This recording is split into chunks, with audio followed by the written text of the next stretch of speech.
고린도후서 5장 1절로 10절까지입니다.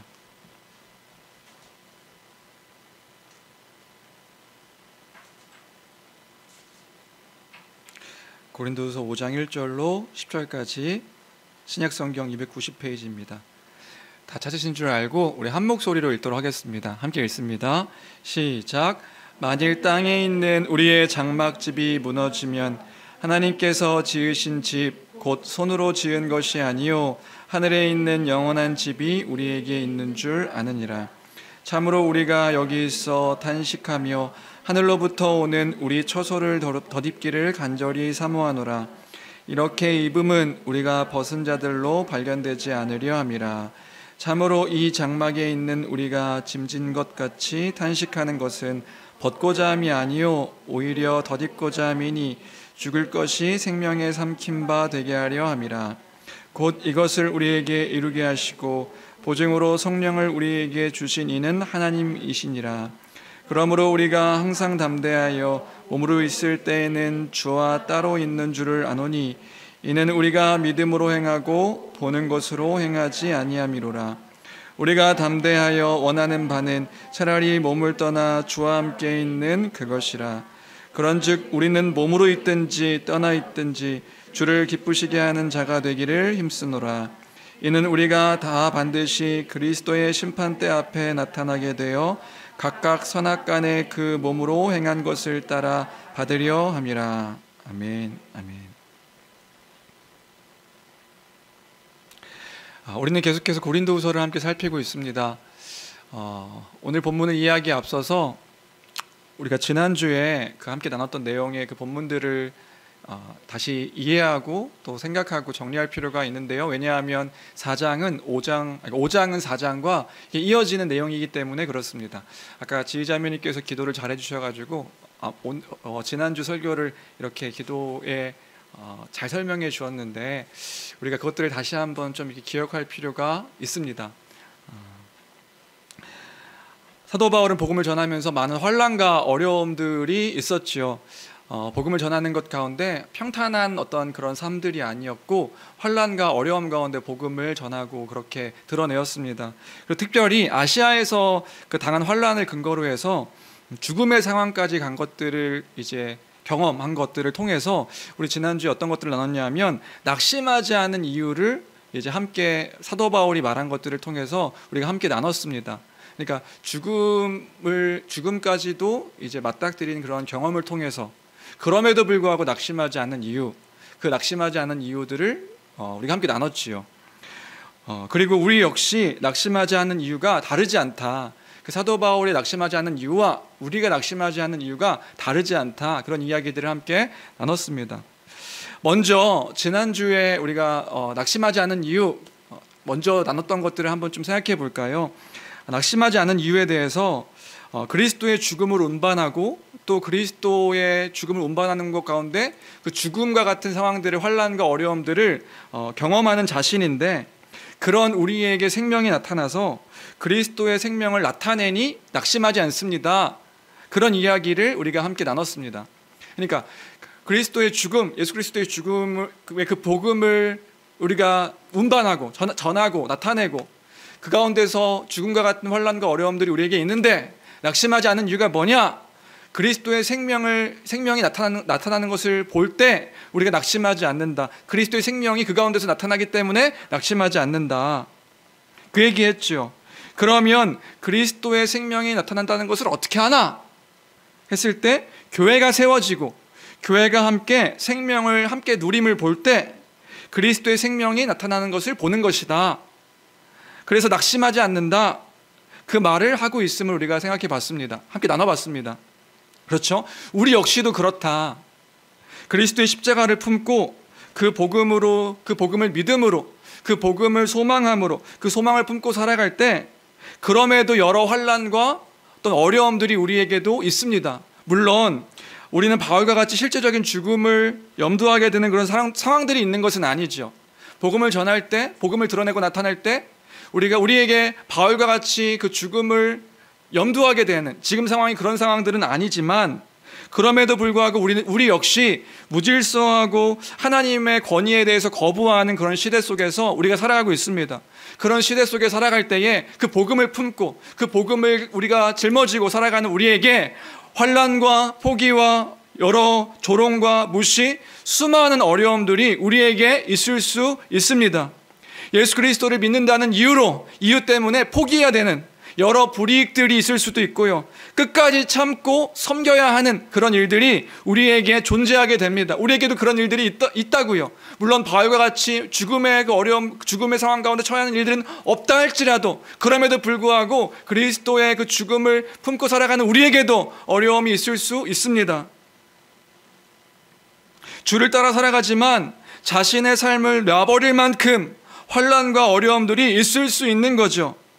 그런데 그 가운데서 우리가 주를 믿고 살아가는 거예요. 그 믿음, 그 복음을 품고 살아가고 있는 거예요. 그때 우리는 어떻게 낙심하지 않을 수 있는가? 우리 또한 어떻게 낙심하지 않을 수 있는가? 우리가 품고 있는 예수 그리스도의 죽음, 그 복음을 따라서 살아가는 우리를 볼 때 우리의 모습은 너무나도 초라하고 연약한 모습인데 어떻게 그때 낙심하지 않을 수 있는가? 어떻게 낙심하지 않을 수 있냐면 그 안에 그럼에도 불구하고 생명이 있음을 보게 되어 서로 함께 그 생명을 나누게 되니 우리가 낙심하지 않습니다. 우리도 낙심하지 않습니다. 우리가 지난주에 그 얘기를 함께 나눴던 것입니다. 우리 왜 낙심하지 않는가? 우리에게 그 생명이 나타나는 것들을 우리도 보기 때문에 낙심하지 않는다. 사도 바울에게는요, 그 당시 고린도 교회를 세운 사도 바울에게는요, 교회가 세워진다는 것이 너무나도 큰 기적이었을 거예요. 왜요? 그 당시에 고린도 지역 자체가, 바울이 전하는 그 이방 문화 자체가 교회가 세워질 수 없는 상황이었거든요. 특별히 고린도 지역은 수사학이 발달하고 철학이 발달하고 또 많은 이교 종교들도 있고 이교 문화가 가득한 가운데 그 예수 그리스도의 십자가, 그 유대인에게는 거리끼는 것이고 미련한 것이고, 유대인에게는 거리끼는 것이고 이방인들에게는 미련하게 보이는 그 예수 그리스도의 십자가 죽음, 그 죽음을 전하는데 어떤 사람들이 우리가 상식적으로 생각할 때 어떤 사람들이 그 복음을 듣고 반응하겠어요? 근데 그 복음을 듣고 반응하여서 교회가 세워진 거예요. 그럼 뭐가 전달된 거죠? 생명이 나타나고 드러나는 걸 보게 되는 거죠. 그렇다면 고린도 교회는요, 헬라 문화, 이교도적인 문화가 팽배한 상황 속에서요, 뭘 보는 거죠? 그리스도의 복음으로 함께 살아가는 교회를 보게 되는 겁니다. 같이 함께 그 예수의 생명으로 함께 살아가는 교회들을 보게 되는 거죠. 내가 그 복음을 품고 이 땅 가운데 살아가는데 뭐가 함께 그 바울이 전한 복음과 함께 살아가는 교회를 보게 되는 거예요. 그 생명을 나누는 것들을 보게 되니까 우리가 뭘 볼 수 있냐 하면 그 예수 그리스도의 생명이 나타나는 것을 통해서 우리의 그 예수 그리스도의 죽음이 죽음으로 끝나는 것이 아니라 생명으로 나타나는 것이구나 하는 것을 알게 되는 것이란 말입니다. 그 안에서 서로가 복음으로 하나됨을 이뤄감을 볼 때 낙심하지 않을 수 있게 되는 거죠. 내가 혼자가 아니구나. 함께하는 교회가 있는 것이구나. 생명이 있구나. 이것들을 보게 되는 것이란 말입니다. 그러니까 그런 거죠. 우리 교회 기억하시나요? 사도행전 2장 42절. 2장 42절 기억하시나요? 우리 함께 읽어볼까요? 함께 읽겠습니다. 시작. 그들이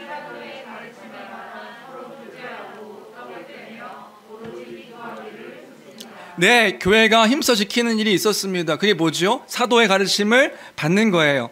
사도의 가르침이라는 게 뭔가요? 예수 그리스도의 십자가, 그 복음, 그 죽음과 부활, 그 복음을 받는 것입니다. 진리의 말씀을 교회가 함께 받는 거죠. 그리고요, 그 다음에 교회가 뭐예요? 함께 교제하죠. 뭘로 교제해요? 교제가 뭔가요? 그 교제는 그 말씀을 따라 그 사도의 가르침을 받은 것들을 함께 나누며 교제하는 거예요.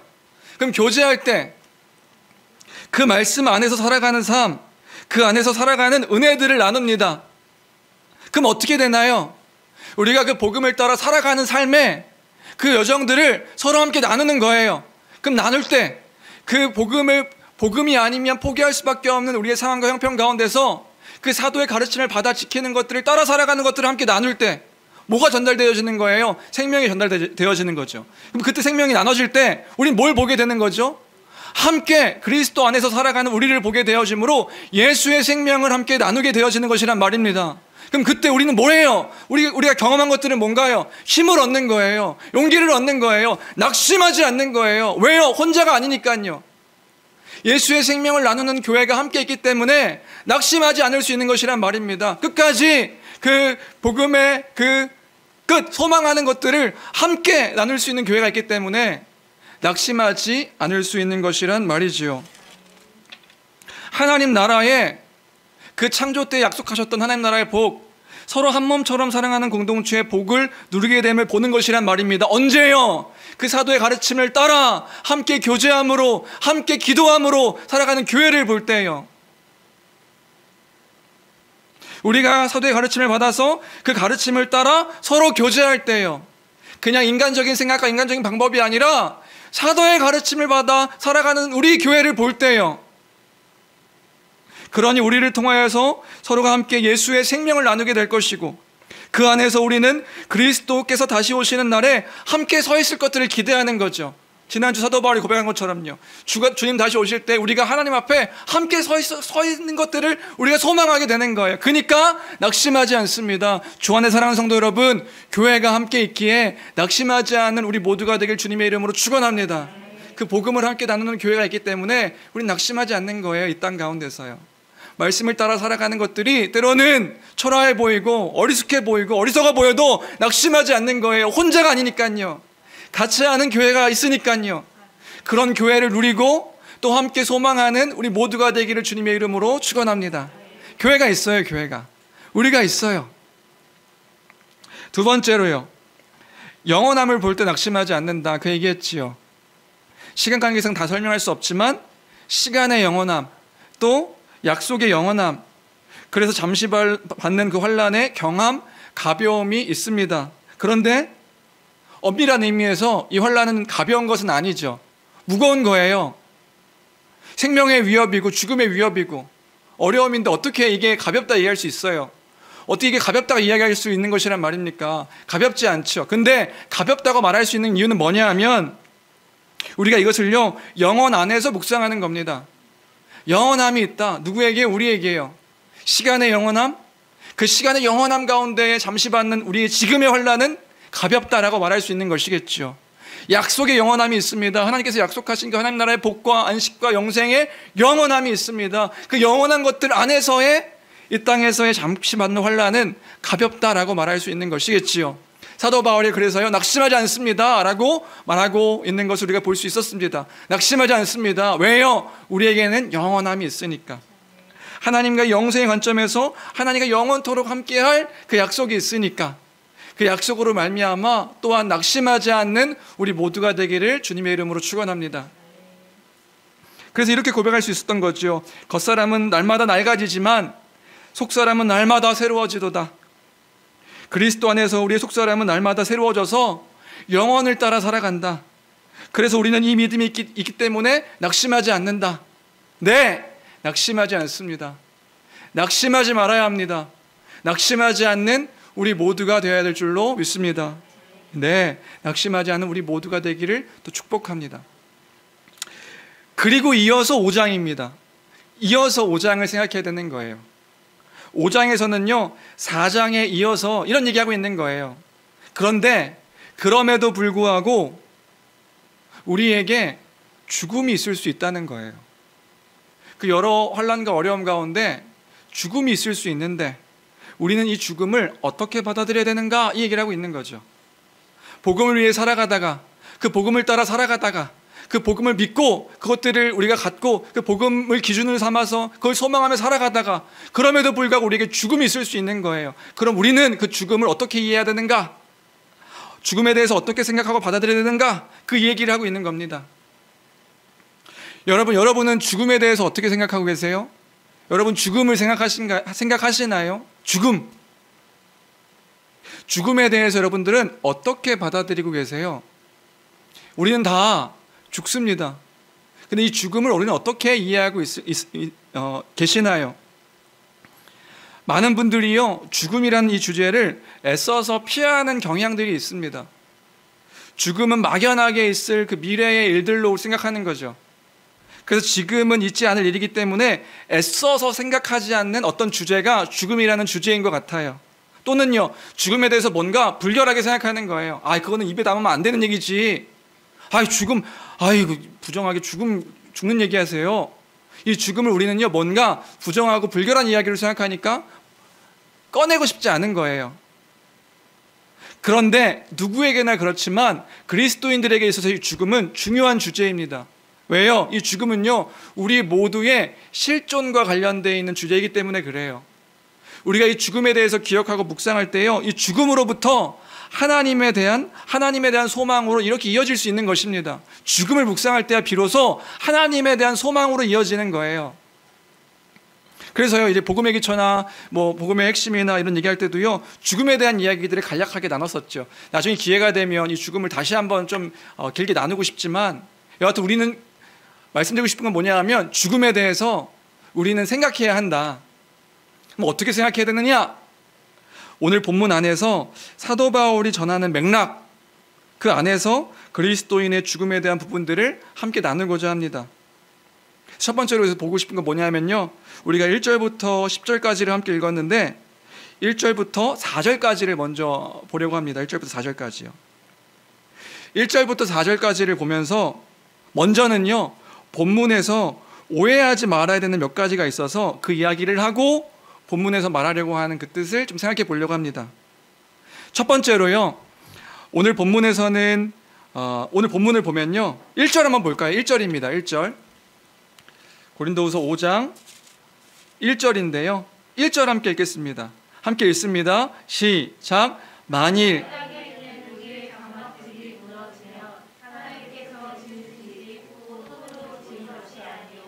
하늘에 있는 영원한 집이 우리에게 있는 줄 아느니라.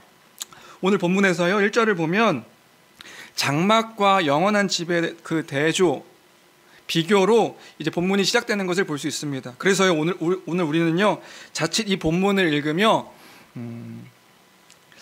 이게 지금 집 얘기하고 있구나, 이렇게 이해할 수 있을 것 같아요. 그러니까 하늘에 있는 집에 대한 이해로 오해할 수 있겠다 생각이 듭니다. 그러니까 우리가요, 이 본문을 읽으면서 제 괜한 우려일 수도 있지만 제가 그랬어가지고요, 이 본문을 읽으면서 우리가 예전에 드렸던 설교 또는 어떤 간증들이 우리 안에 이미 머릿속에 자리 잡고 있어가지고 이 본문 이미 생각이 박혀 있어서 이 본문을 읽으면, 우리가 죽으면 영원한 집에 간다는, 우리에게 영원한 집이 있다는 그런 이야기구나, 이렇게 이 본문을 이해하시는 분들이 계실 수도 있겠다 생각이 들어요. 쓱 읽으면 우리가 죽으면 하늘에 영원한 집이 있고, 그 집에 우리가 가게 되는 것을 얘기하고 있구나, 그런 소망을 가져야 되는 것이구나 라고 이 본문을 자칫 오해하게 읽을 수 있겠다는 생각이 듭니다. 그런데요, 오늘 본문은 결론부터 말하면요, 이 본문은 그 집에 대한 이야기가 아닙니다. 우리에게 영원한 집이 있다 이 얘기하고 있는 게 아니에요. 집 얘기가 나와서 이야기를 좀 더 해볼까요? 집에 대한 그 이야기. 우리에게는 굉장히 왜곡된 천국에 대한 오해가 있습니다. 여러분, 천국 얘기 좀 할까요? 여러분, 천국이 어떤 곳이라고 생각하세요? 근데 우리에게는요, 성경적 관점이 아닌데 보통은 그 천국에 갔다 오셨던 분들의 어떤 간증이 우리에게는 큰 이미지로 잡혀 있어서 천국 하면 죽어서 가는 곳인데 거기에는 어떤 집들이 있고 뭔가 이렇게 막 그 화려하고 막 그 무슨 그 보석이 많이 박혀 있는 그런 집들, 12진주가 막 이렇게 있는 그런 집들을 우리가 천국으로 생각하게 되는 경우들이 많은 것 같아요. 특별히 집과 관련해서 상급으로 생각하시는 분들이 계시는 거예요. 사실 저도 어렸을 때 그런 얘기를 들은 적이 있습니다. 그런 거죠. 이 땅에서 하나님 말씀에 순종하고 착한 일을 많이 하면 하늘에 상급이 있다는 거예요. 그 상급이 집이라는 겁니다. 특별히 천국 갔다 오셨던 분들이 그런 얘기 많이 하시는 거죠. 천국에 갔는데 그 믿음에 따라서 집의 재료가 올라가더라, 이런 얘기도 있고, 집이 막 대궐 같은 집이 있고 초가집 같은 집이 있고 그런 집이 있더라. 그래서 예수를 믿으면 구원받지만 이 땅에서 주님을 위해 얼만큼 순종했는지에 따라 하늘의 그 상급이 달라진다. 그 상급이 뭐냐? 집이라는 거예요. 집. 그래서 어떤 사람은 금면류관을 받지만 이 땅에서 열심히 예수를 믿고 주를 위해 헌신하며 살아갔던 사람들은 금면류관을 받지만 예수는 믿었으나 제대로 믿지 않고 제멋대로 살았던 사람들은 개털번거지 모자를 받는다. 뭐 이런 얘기가 있기도 하고요. 개털번거지 모자 들어보셨나요? 털이 모자인데 어떤 사람들은 황금면류관을 받고 어떤 사람들은 개털번거지 모자를 받는데요. 그래서 막 부끄러워한다는 거죠. 또는 이 땅에서 예수를 믿고 주를 위해 열심히 살았던 사람들은 하늘의 상급이 커서 그 땅 거기 가면 대궐 같은 집이 이렇게 있는데 어떤 사람들은 초가집 같은 집에 살고 있는 그런 사람들이 있더라. 그럼 그 기준이 뭐예요? 이 땅에서 얼마나 순종하고 얼마나 착하게 살고 얼마나 주의 말씀에 순종했는가가 그 땅에서의 그 상급의 기준이라는 거예요. 그리고 그 상급은 집이라는 거죠, 집. 그러니까 천국의 상급을 바라보며 이 땅에서 주께 순종해라. 이 땅에서 주께 순종하면 이 땅에서도 복받고 하늘에서도 복받고, 혹 이 땅에서 복받지 못하면 하늘의 상급이 크니 하늘에서 더 큰 상급이 있으니 그때를 위해서 열심히 충성해라. 그런 이야기들을 우리가 이제 듣게 되었던 것 같아요. 그때 상급은 집인 거죠. 여러분 어떻게 생각하세요? 여러분들 그것들을 소망하시나요? 정말 그런가요? 사실 저는 그런 말을 들을 때마다 사실 좀 화가 났습니다. 왜요? 왜 화가 나죠? 천국이 그런 곳인가요? 여러분 생각하고 바라는 천국이 그런 곳인가요? 여러분은 그런 천국을 바라십니까? 그런 곳이 정말 천국이라고 할 수 있을까요?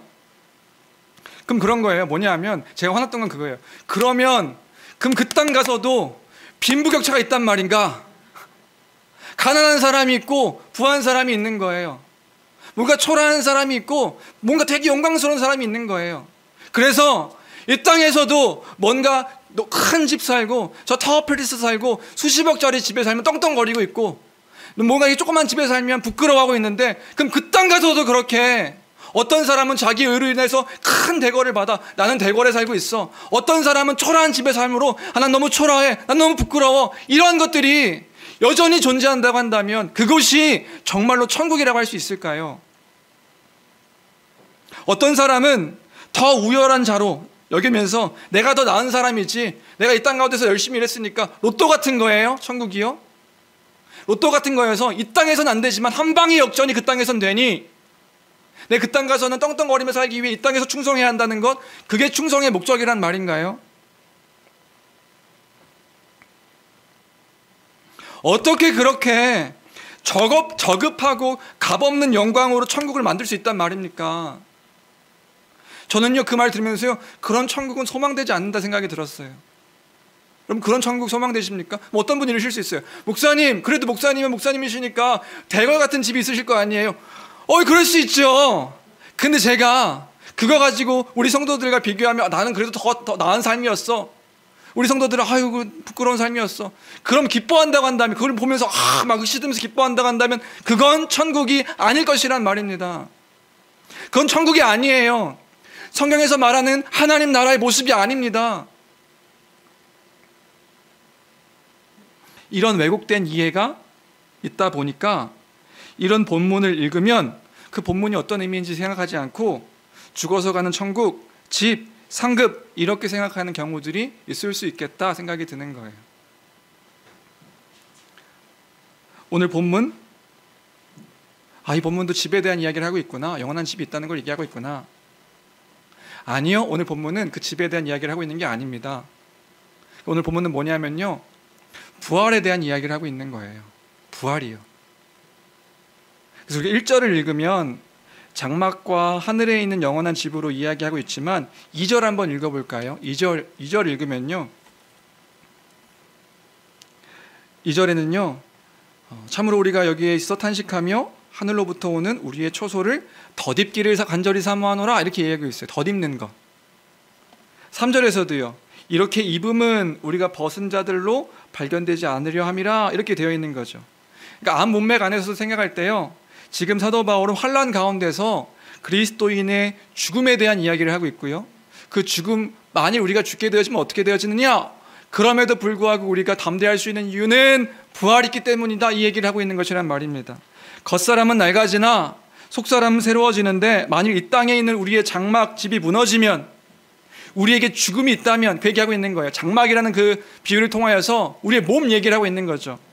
우리에게 죽음이 있다면, 우리의 몸이 죽게 되면 그때에 우리는 더 큰 소망이 있다는 거예요. 그럼 더 큰 소망이 무엇인가요? 하늘에 있는 영원한 집, 그리스도의 부활과 같은 그 부활이 있음을 말하고 있는 것입니다. 죄와 사망이 지배하지 못하는 영원한 몸이 있다. 우리는 그 몸을 덧입기를 소망한다. 그 몸을 덧입기를 소망한다. 그 얘기를 하고 있는 거란 말입니다.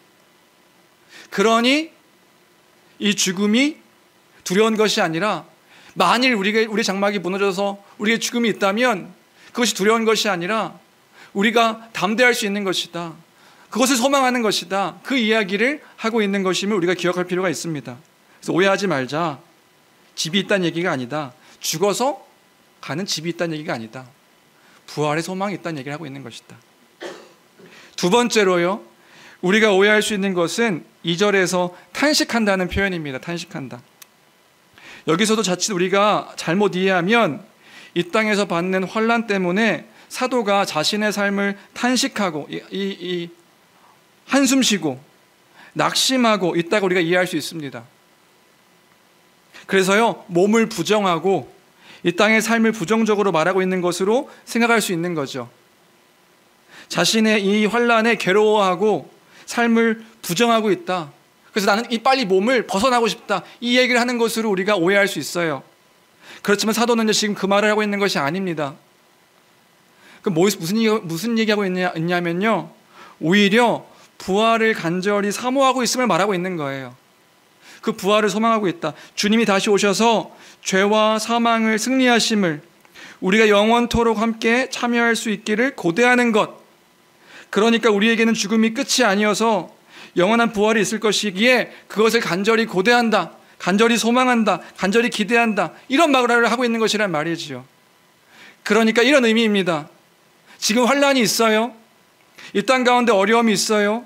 죽음과 같은 그런 절망이 있어요. 그런데 이것이 끝이 아니라 소망이 있어요. 죽음이 끝이 아니라는 기대가 있어요. 그래서 이 땅에서 몸으로 사는 것을 부정해요. 악한 거야, 이렇게 생각하는 거예요? 아니요. 그거 얘기하는 게 아니라고요. 이 땅에서 몸으로 사는 것도 귀한 것이지만 영원한 부활의 몸으로 세워질 것이라는 것에 대한 기대, 4절에서 그래서 그 말을 하고 있는 거죠. 4절입니다. 우리 4절 같이 함께 읽어볼까요? 4절 함께 읽겠습니다. 시작. 참으로 이 장막에 있는 우리가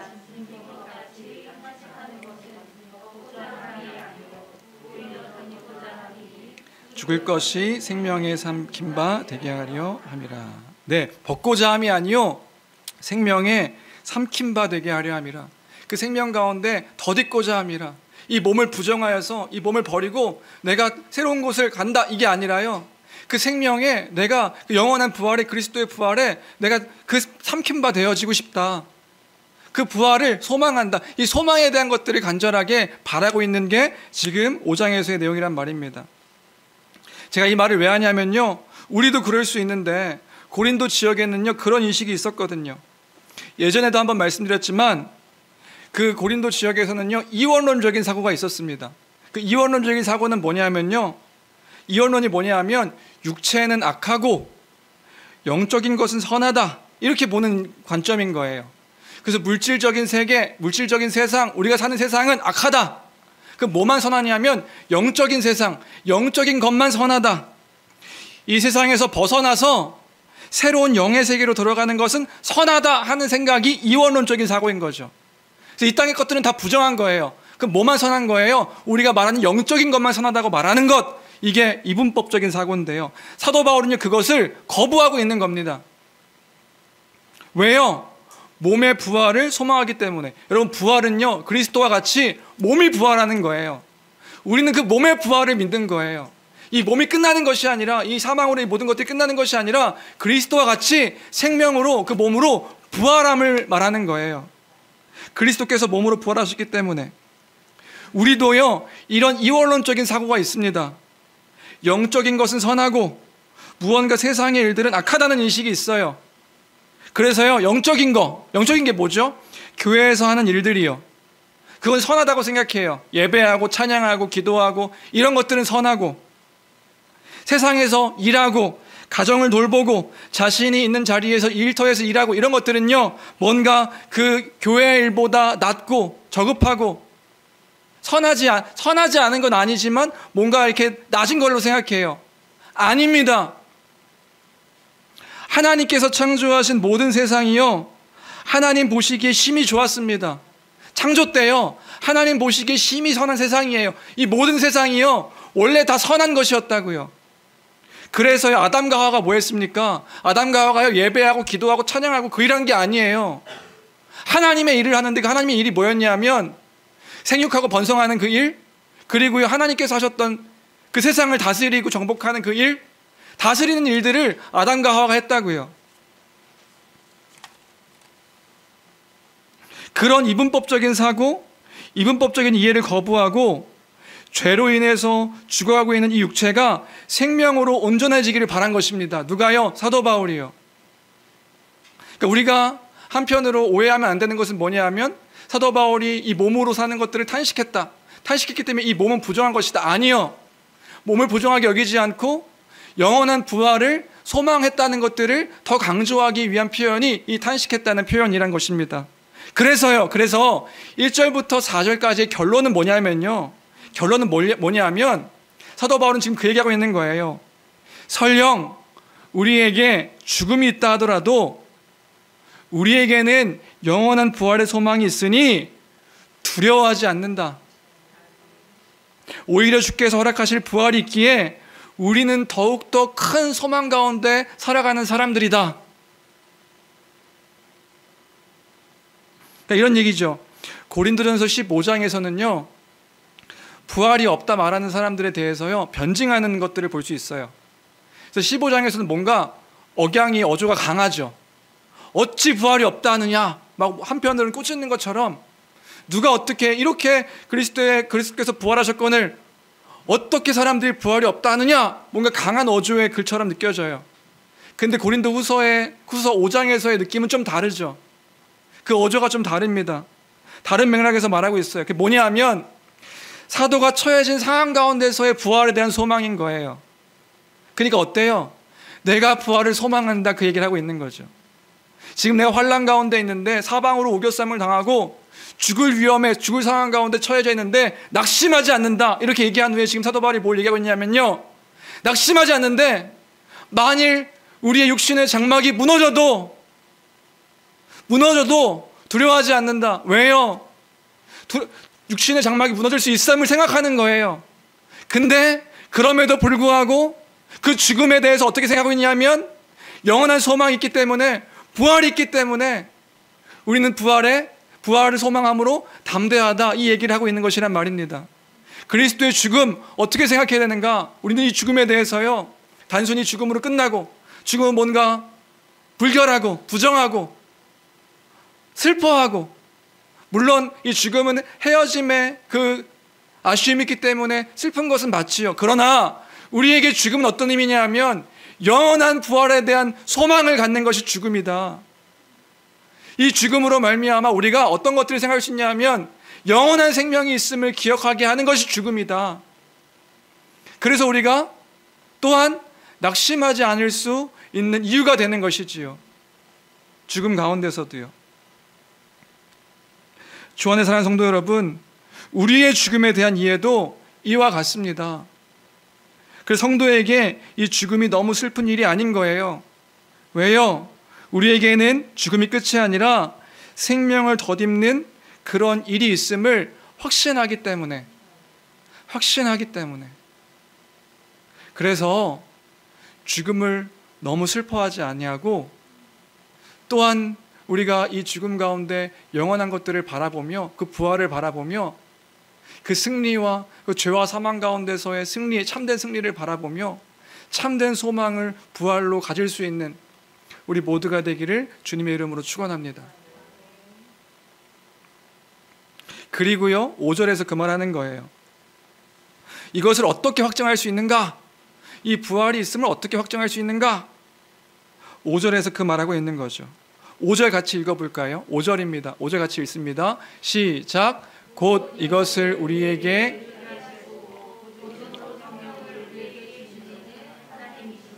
네, 5절에서 그 얘기하고 있는 거예요. 어떻게와 관련해서 이것을 마련하신 분이 하나님이시다. 하나님이 약속하신 것이다. 그리고 보증으로 우리에게 성령을 허락하셨다. 보증이 뭐예요? 담보물인 거예요. 그러니까 성령을 우리에게 허락하심이 이것들을 이루시기 위한 약속인 것이란 말입니다. 그러면 우리가 성령 받으면 어떻게 할 수 있습니까? 그럼 그 성령을 우리가 어떻게 성령을 받았다는 그 보증물을 우리가 어떻게 확정할 수 있습니까? 자칫 여기서도 오해하게 되는 것은 우리가 성령 받음을 우리는 한편으로 뭐 방언하고 예언하고 뭔가 막 불받고 이런 것들을 성령 받음으로 우리가 오해할 수 있는데 우리는 이제 그렇게 오해하지 않죠. 성령이 어떤 분이시죠? 성령은 그리스도의 영이시고 진리의 영이신지라 우리가요 성령 받으면 어떻게 알 수 있는 거예요?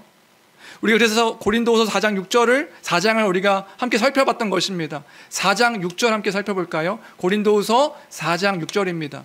4장 6절 함께 읽겠습니다. 시작. 어두운 데에 빛이 비치라 말씀하셨던 그 하나님께서 얼굴에 있는 하나님의 영광을 아는 빛을 우리 마음에 비추셨느니라. 예, 그 마음 가운데 우리 마음 가운데 비춰주신 거예요. 그래서 우리가 어떤 존재가 되었죠? 하나님을 아는 존재가 됐어요. 하나님을 알아서 그 영광이 무엇인지를 알고 그 복음이 무엇인지를 알고 복음을 소망하게 되었던 그 우리 모습을 볼 때 성령이 우리와 함께 하심을 알 수 있는 거죠. 원래는요 우리는요 하나님을 대적하고 하나님과 아무런 상관없던 사람들이었어요. 근데 우리가 어떻게 복음을 깨달아 알게 되었지요? 어떻게 복음을 소망하게 되었죠? 부활? 여러분 밖에 나가서 부활 얘기해 보세요. 저는 미친 사람이구만. 지금이 어떤 시대인데. 근데 우리 뭐예요? 우리 교회 왜 모여 있어요? 여러분 저는 어렸을 때부터 모태신앙인지라 주일 아침이 그렇게 고요하고 평안하다는 것들을 몰랐어요. 왜냐하면 주일 아침이 제일 바빴거든요. 교회 오느라고 막 분주하게 교회 오는 얼마나 분주해요. 근데 제가 한 6개월 동안 그 교회를 무적 상태에서 이렇게 다른 교회를 이렇게 탐방처럼 다녔던 시기가 있었거든요. 주일 아침이 제일 평온해요. 세상 사람들에게요. 아시나요? 주일 아침이요 그렇게 적막할 수가 없어. 밖에 교회 가려고 밖에 나가 분주하게 그 주일 아침에 분주하게 움직이는 사람들은 누군지 아세요? 교회 가는 사람들이에요. 그리고 교회 앉아 계세요.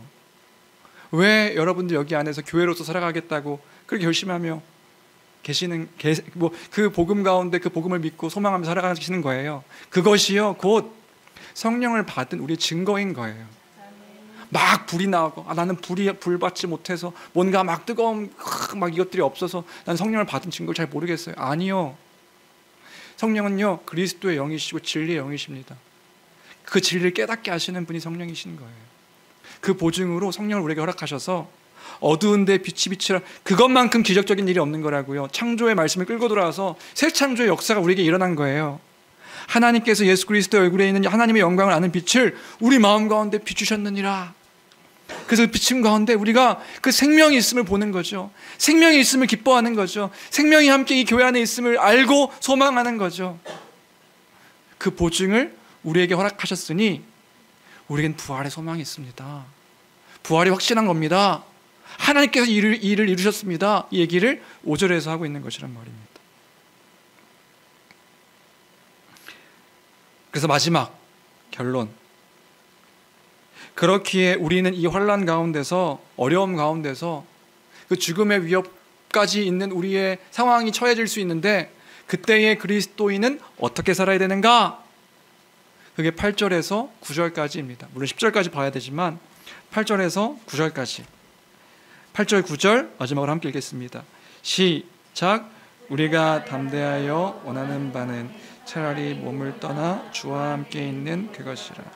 그런즉 우리는 몸으로 있든지 떠나 있든지 주를 기쁘시게 하는 자가 되. 네, 결론은 뭐냐면요 담대하라 그러는 거예요. 담대하라. 담대라는 게 뭐예요? 용기를 가져라. 용기 내라 이렇게 얘기하는 거죠. 우리가 담대하여 원하는 바는 차라리 몸을 떠나서, 그러니까 떠난다는 건 이렇게 사실 막 떠난다 이런 개념이 아니라 어디 나라에 속한다 이런 의미이긴 한데, 주와 함께 영원토록 속하는 것들을 우리가 원하는데, 그러니까 환난과 어려움과 만일 죽음 가운데 있다 할지라도 우리는 뭐냐면 담대한 거예요. 9절, 우리는 몸으로 있든지 떠나 있든지 주를 기쁘시게 하는 자가 되기를 힘쓰노라. 그게 우리의 삶의 모습이란 말이지요.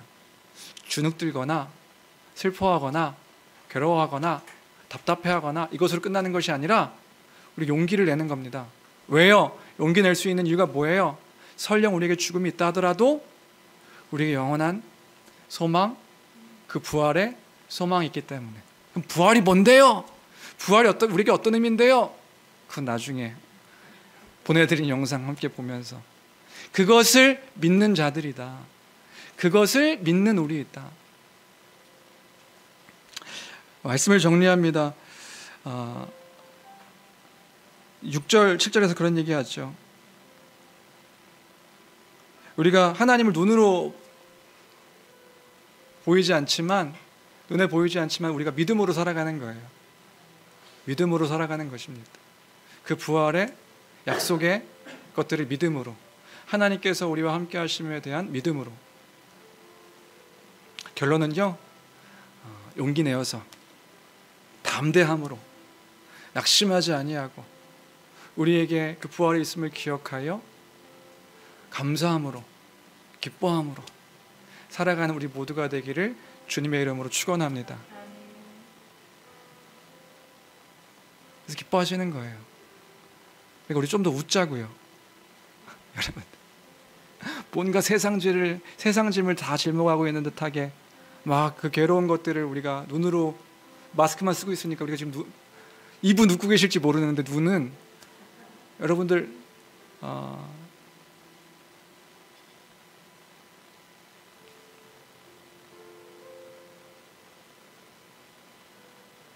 뭔가 힘들어 보이세요. 뭔가 이렇게 어려워 보이세요. 뭔가 이렇게 답답해 보이세요. 그럴 수 있죠. 우리가 지금 상황 가운데 뭔가 이렇게 괴로운 상황 가운데 우리가 다 있을 수 있으니까요. 그런데요, 우리에게 진짜의 소망과 현실은 약속인 것입니다. 네, 약속인 거예요. 지금 하나하나 이렇게 이거는 오해되는 것도 얘기했지만 결론은 뭐냐면, 사도 바울이 우리에게, 교회에게 얘기하는 권면은 뭐냐면, 우리에게 소망이 있다는 것이고요, 우리가 그 소망의 확실함을 성령을 통해서 하나님께서 약속하셨고 보증하셨다는 것이고요, 그러니까 담대하다는 거예요. 이렇게 담대하다는 건 용기를 내는 거예요. 용기를 내서 살아가고 살아내는 우리 모든 교회가 되기를 주님의 이름으로 축원합니다. 우리 이 말씀 생각하면서요, 우리 이 찬양 함께 고백했으면 좋겠습니다.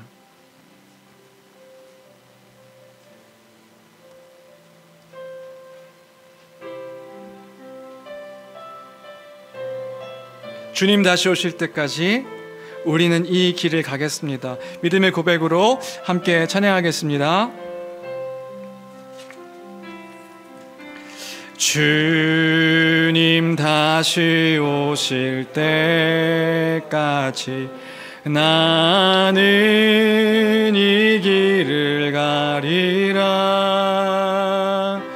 좁은 문, 좁은 길, 나의 십자가 지고 나의 가는 이 길 끝에서 나는 주님을 보리라. 영광의 내 주님 나를 맞아 주시리. 주님 다시 오실 때까지 나는 일어나 달려가리라. 주의 영광 온 땅 덮을 때 나는 일어나 노래하리. 내 사모하는 주님 온 세상 구주시라. 내 사모하는 주님 영광의 왕이시라. 주님 다시 오실 때까지, 주님 다시 오실 때까지 나는 일어나 달려가리라. 나는 일어나 달려가리라. 주의 영광 온 땅 덮을 때 나는 일어나 노래하리. 내 사모하는 주님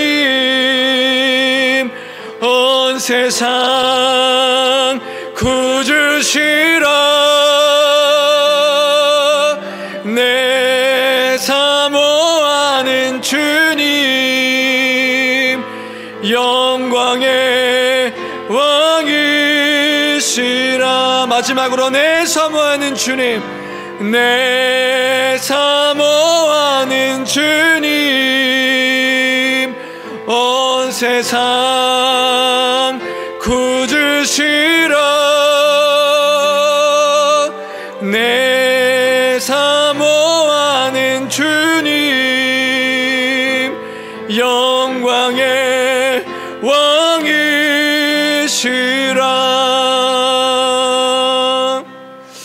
아멘. 이 시간 함께 기도하기를 원합니다. 기도할 때에 하나님 우리에게 그 담대함을 허락하여 주옵소서. 약속하신 것들을 기억하며 우리가 낙심할 수밖에 없는 상황 가운데 있지만 그럼에도 불구하고 그 생명이 있음을 기억하여 영원한 소망이 있음을 기억하여 주님께서 그것들을 성령을 통하여서 보증하시고 확신케 하셨으니 이 모든 것들을 우리가 상황 가운데서 또한 담대하게 선포하며 살아가는 우리가 되게 해달라고, 그 복음으로 살아가는 우리의 삶이 되게 해달라고, 이것이 우리의 현실이니 그 현실 가운데 담대함으로 주님 바라보며 주의 다시 오심을 바라보며 살아가는 우리의 삶이 되게 해달라고, 이러한 기도의 제목으로 우리의 상황과 환경과 모든 것들을 놓고 함께 기도하며 나가도록 하겠습니다. 함께 기도하시겠습니다.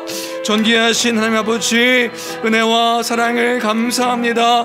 주님 약속하신 것들을 날마다 소망하며 그 가운데 주의 길을 가는 우리가 되기를 간절히 소망합니다. 주님, 우리에게 그 복음의 약속이 있습니다. 주님, 이것을 우리의 삶과 구분되어서 생각하는 것이 아니라 삶 가운데서 우리의 모든 것들 가운데서 그 복음을 기준 삼아 살아갈 때에, 그 복음을 따라 살아갈 때에 오는 수많은 그 어려움과 환난과 또 포기와 조롱과 낙심과 그 모든 상황들 가운데서 주님 약속하신 것들을 바라보며 그 사도 바울같이 우리가 그 믿음을 가지고 살아가는 교회 되게 허락하여 주시옵소서. 주님, 우리의 교회입니다. 주의 몸된 교회입니다. 하나님 나라의 백성입니다. 백성된 우리가 그 믿음 가지고 살아가는 줄로 믿습니다. 주님, 눈에 보이지 아니하는 하나님이시지만 우리가 믿음을 따라 살아갑니다. 약속하신 그 믿음을 소망하며 살아갑니다. 주님, 담대할 수 있도록 도와주시옵시고 용기 잃지 아니하며 그 가운데서 선포하며 살아가는 인생 될 수 있도록 주여 도와 주옵소서. 누가 우리를 정죄하며 누가 우리를 낙심케 하리요. 주님, 그 사망도 우리를 어찌할 수 없습니다. 우리에게 생명이 있기 때문입니다. 그 부활의 영광을 소망하며 주님, 우리가 죽음을 두려워하는 것이 아니라, 죽음을 불결하게 생각하는 것이 아니라 그 가운데 참된 생명이 있음을 기억하여 예수의 부활을 바라보며 살아가는 그 생명을 덧입기를 바라며 살아가는 우리가 되게 허락하여 주시옵소서. 주님, 우리가 선포하길 원합니다. 주님, 우리의 입술이 선포하며 살아가는 인생 되길 원합니다. 주님, 아버지께서 그 믿음 허락하여 주옵소서. 그 믿음 주께서 허락하여 주시옵소서. 하나님 아버지, 하나님 아버지, 하나님 아버지, 우리의 어린 자녀들도 그 부활의 영광을 바라보게 도와주시옵소서.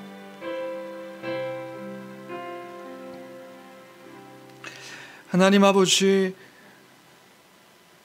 만일 우리의 그 장막집이 무너진다 할지라도 영원한 그 하늘의 집이 있음을 기억하며 그 부활을 바라보며 그 부활의 영광을 바라보며 그 부활을 소망하며 영원토록 주께서 우리와 함께 하셔서 그 영원한 가운데 약속들을 이루실 것들을 소망하며 살아가는, 그러므로 담대하게 이 땅 가운데서 주눅들지 아니하며 낙심하지 아니하며 슬퍼하지 아니하며 살아가는 우리 교회가 될 수 있도록 축복하여 주옵소서. 주님, 우리에게 믿음이 필요합니다. 그래서 날마다 그 은혜가 필요합니다. 눈에 보이는 지금의 잠깐의 환난들이 우리에게 있습니다. 우리에게 너무 무겁게 느껴질 때가 너무나도 많음을 고백합니다. 주님, 함께 하셔서 날마다 힘주심으로, 성령께서 우리와 함께 하심으로 날마다 그 진리를 증거케 해주셔서 그 복음의 진리 안에 살아가는 우리 모두가 될 수 있도록 축복하여 주옵소서. 함께 하심을 믿고 감사드리며 귀하신 우리 주 예수 그리스도의 이름으로 기도합니다. 아멘.